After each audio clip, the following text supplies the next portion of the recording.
Hey guys, Omar here from my point of view, and today, or should I say tonight, I will be giving my point of view of this 2019 Jeep Cherokee. This is the limited 4x4 with the V6. So let's go ahead and get started. Let's start from the exterior.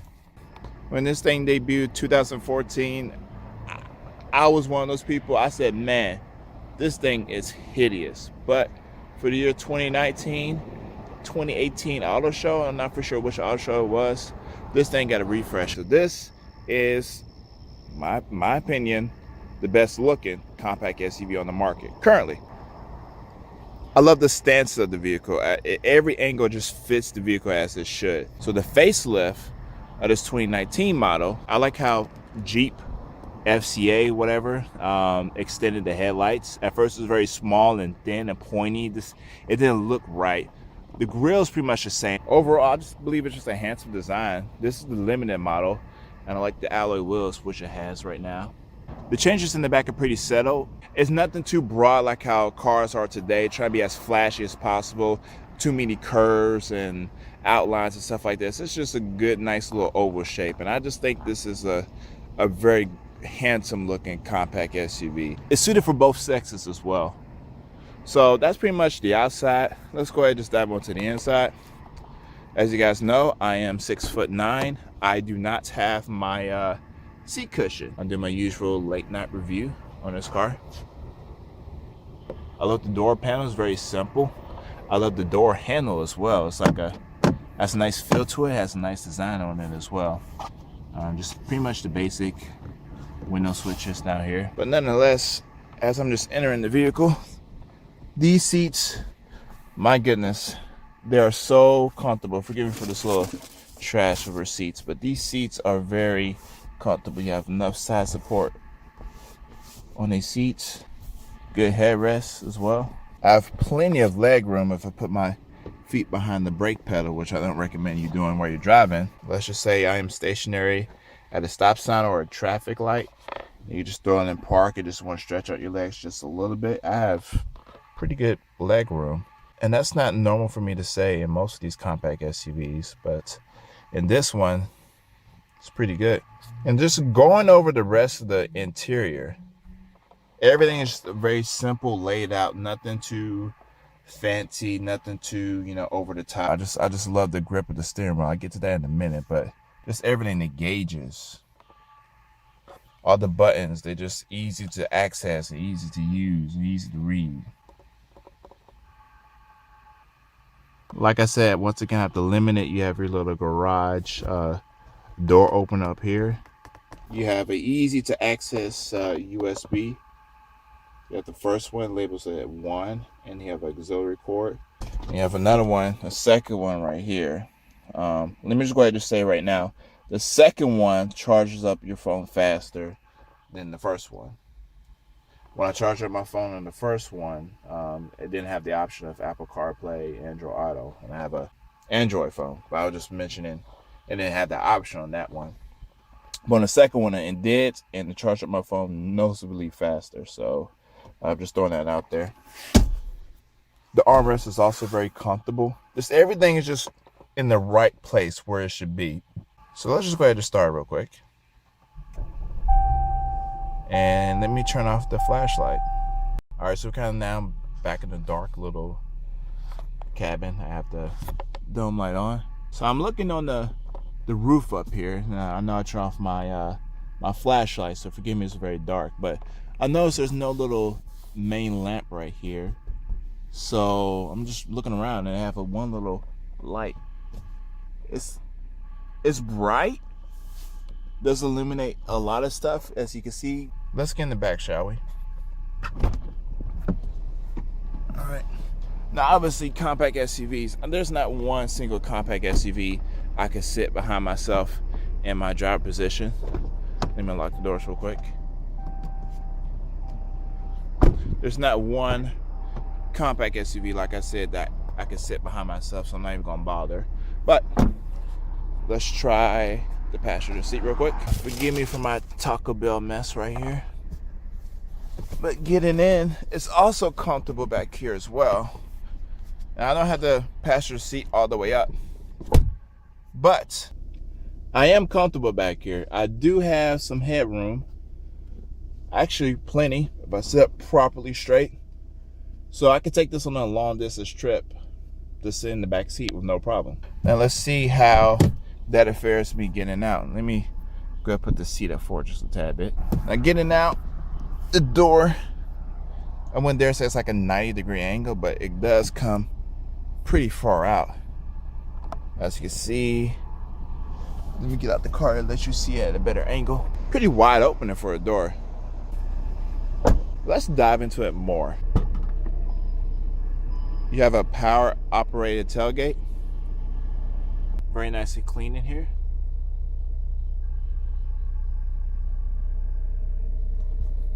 And just like that Jeep Patriot, you have a spare tire underneath here. You have it, spare tire.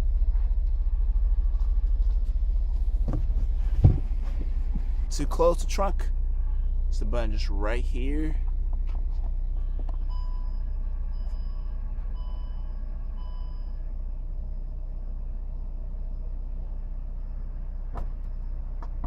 Now let's dive into this car just a little bit more.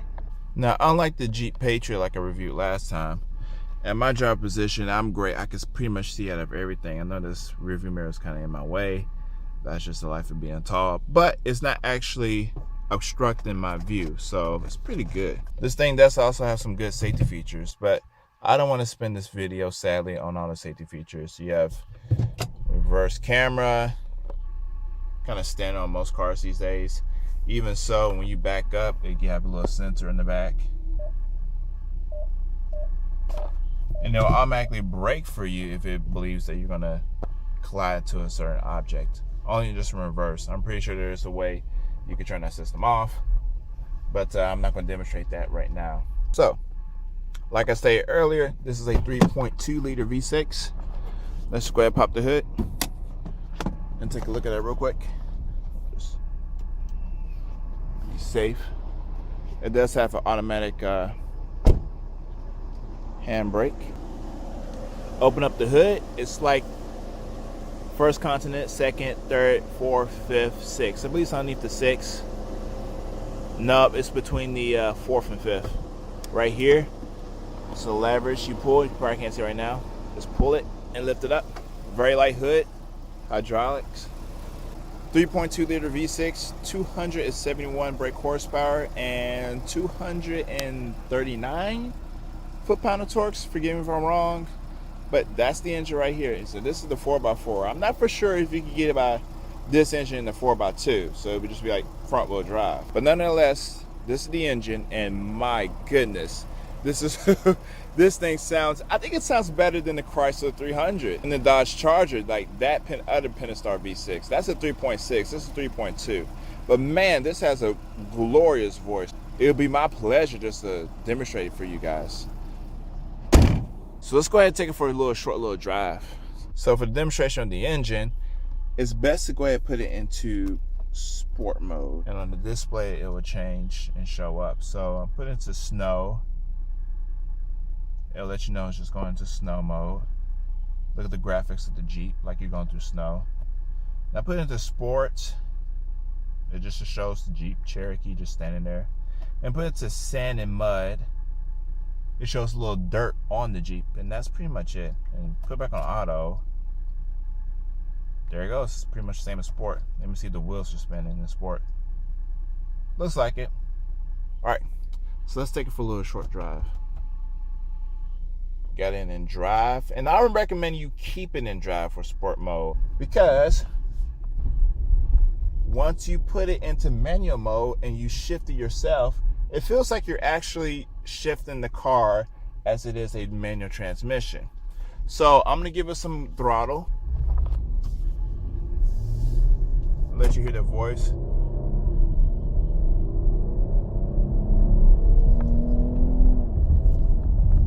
Goodness, that's it, just a normal drive. That's when I put it into manual mode. I am in second gear. I'm gonna give it some gas and I'll put it up to third. I'm not for sure if you heard the audio of the engine just jerking.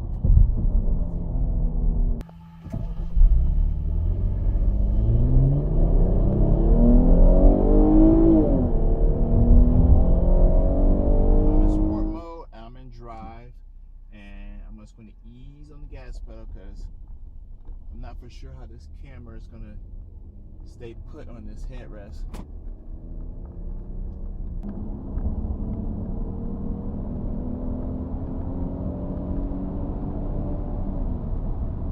Oh, did you hear that V6 sing?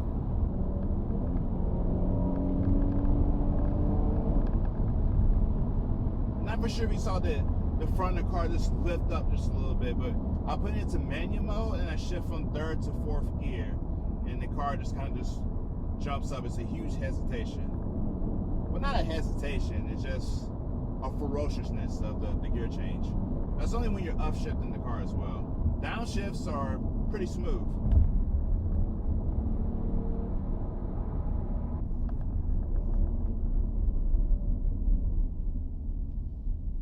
If you leave the car like in third or second gear, and as you come to a complete halt, sometimes you feel the car just shake as it just jumps into first gear.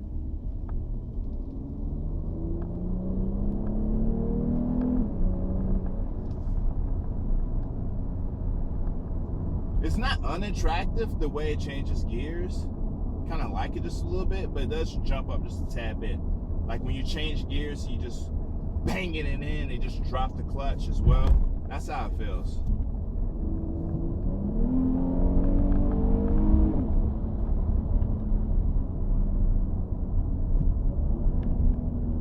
It's a glorious engine. But sadly, even with 271 brake horsepower, which is a lot, and 239 foot-pound of torque, the competitors, the Chevrolet Equinox Premier and the Ford Escape Titanium with the 2-liter turbocharge, my goodness, this thing cannot compete, sadly.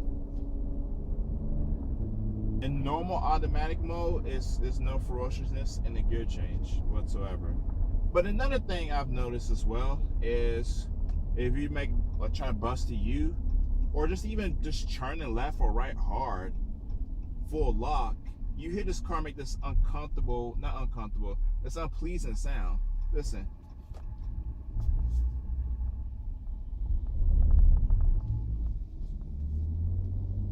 I'm pretty sure that's the 4x4 system just working itself out, the differential and all that stuff. But it sounds like the car is just broken. So if you live like in a very tight area, like a city, stuff like that, you need to make very tight turns. This is going to just leave you with some question marks.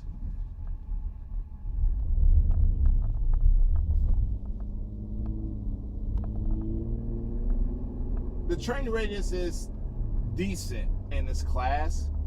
If you're looking for a comfortable, extremely comfortable compact SUV, at least consider this. Take it for a little test drive, around your neighborhood, whatever, whatnot. Just take it for a little short test drive. The main concern is reliability for this thing. Just imagine they were just on par, like just a little bit with Toyota. You know, Chevy and Ford have its own recalls here and there. Pretty much every car company does. But if I could see one of these with like 300,000 miles on it, this would be a great compact SUV, just honestly. But from my point of view in this car, I really want to see one of these things just hit 200,000 miles and just to see how well this thing holds up. If I see something like that, I could see myself buying this used. Last thing I need is just another car with just headaches. And now I'm afraid it's just this part right here that's just worrying me. But everything else, it feels so right. It feels comfortable. Just try it out. Just test drive it. Go to a car show. They have the test driving free. Just try it out. This is a very nice interior to be in. But from my point of view, we fill up some gas and just see how the future holds for this thing. So thank you guys for watching.